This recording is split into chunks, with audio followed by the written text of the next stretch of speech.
It has been an interesting grief week. I learned of two people that lost loved ones this week. One beautiful soul.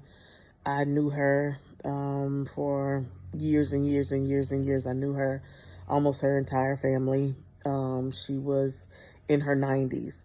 And then the other loss was a 14-year-old.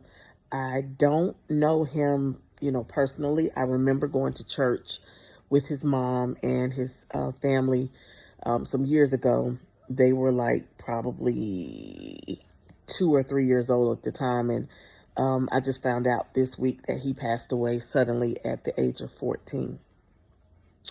So just very difficult, because when you really, really know someone and their family, you feel the pull and you feel the secondhand grief and the agony that that family is going through, even though they may have known the time was coming. But then on the other hand, you don't know the person that well, but you know how much that mother loved her son. You know how much the family loved this young man. Even the church family we used to attend was very, very close to this young man. It's so many posts on Facebook about both families, well loved on both sides. And so I'm trying my best not to lean more to one side than the other, even though I'm closer to the other side. And the reason why I'm doing that is just for the sake of this video and for the people that don't know either side, because my point is grief doesn't care what age. Grief doesn't sign up or RSVP or put its name on a sign up genius. Grief doesn't knock on the door and tell you it's coming. Like, it just shows up, and whether you think you're prepared for it or not, you're never prepared. When you get shocking news that your 14-year-old passed away unexpectedly, you're never prepared. So I was struggling this week, y'all. I was supposed to post more on my series, my Why Am I So series. So I'm sorry that, I didn't post that, depending on where you're looking at this video at. But I was like kind of in my feelings, because I'm just like, man, this secondhand grief is just, hitting me hard. And even though I advocate for grief and I guide people through grief, sometimes you have a lack of words. You don't know what to say. And so I felt like I was in that position. And I love grieving with other groups and other people in the grief community. But sometimes when I'm trying to process certain things, I just like processing them by myself. And I turned this song on because I always have to go to what I know, and that's Jesus, and that's prayer, and that's worship songs. And so I found this song, and it wasn't written by Michael Bethany, but he was singing it. And if y'all don't know him, look him up, Michael Bethany. His voice is absolutely amazing. It's out of this world. But he was singing a song called Draw Me Close.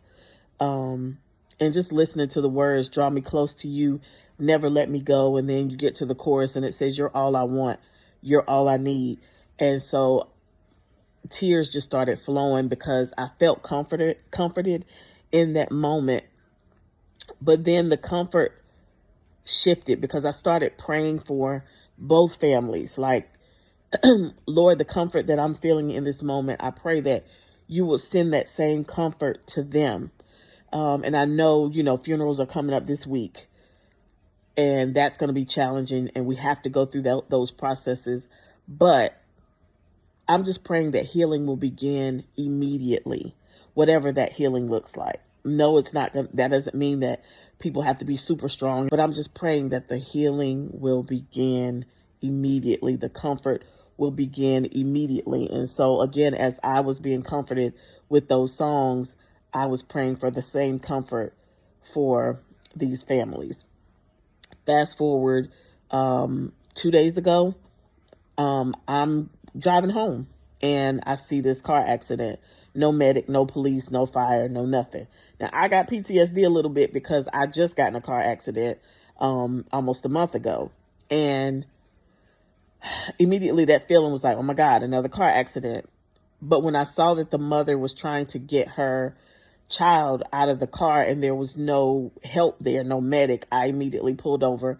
I saw the other two drivers that were involved in the car accident, because it was a 3-car accident. they didn't seem to know what to do because they were younger. It looked like they could have been teenagers themselves. And they were on their phones, I guess, trying to, call 911, because later I would realize none of us could get through to 911, which is crazy. So when I pulled over the Hispanic lady, she spoke okay English, but she was begging me, like, please call 911, please call 911. And so I'm trying to call 911, but I'm noticing that her daughter is unconscious in the back seat.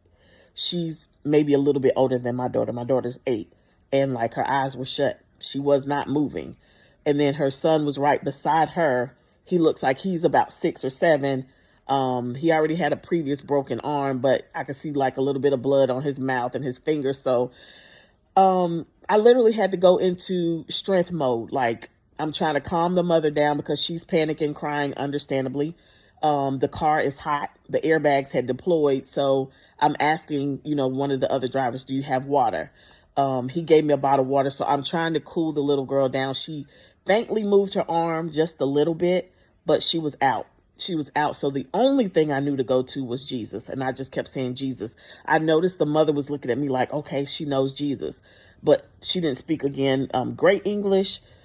But I just kept saying, Jesus, help, And finally, 911 picked up. I was able to report where we are, what was going on. And then, we started seeing fire, police, and medic came. So I kind of stepped back, got out of the way. But even when they put this little girl on the stretcher and took her off, she was still not moving. And so my heart sank again. I'm like, man, here we go with more grief. Like, is this little girl going to make it? They took her off, and another ambulance came to get the little boy and to take the mom off.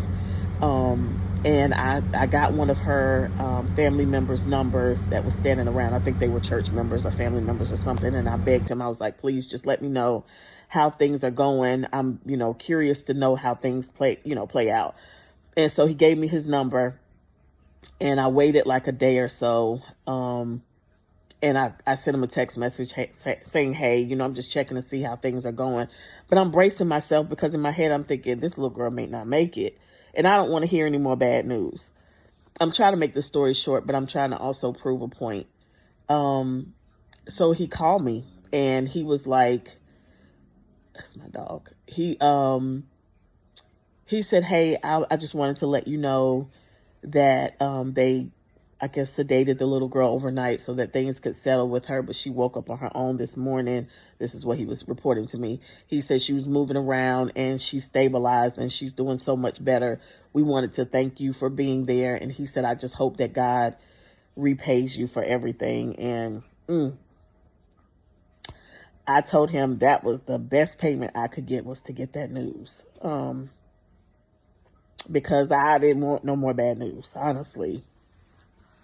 So, this channel is always to help, to encourage, to motivate, and support people while they're on their grief journey. And while I couldn't do anything for the other 2 families that I know lost loved ones, I couldn't support them because what happened had already happened. I couldn't change that. If I could go back and change it, I would. But I was grateful that I was able to get some good news with this little girl. And I just want to encourage you guys to keep praying. Show up for people. If you see an accident and you can stop, even if you only show up to pray. I wasn't medic. I couldn't do anything medically, but I was just able to put some cold water on the little girl, give the little boy water, just whatever I could do to assist and to pray. That's all I could do at that moment, was to pray. And so I'm ending this week. Like I said, this was an interesting grief week because grief is so rude at times. Like, it's not a gentleman, or, it's not going to ask for permission to come in or step in. Grief doesn't care what you're already going through. It's just going to show up and do what it does. Don't put on a performance so that other people feel like you're strong. Don't try to be strong so that people can say you're strong. Be strong in the Lord and just lean into Him for strength, not for anybody else. Strength for you shouldn't look like what other people expect your strength to look like. All right, you got this. You're not crazy. This is hard. This is grief, but you got this. All right, I love y'all.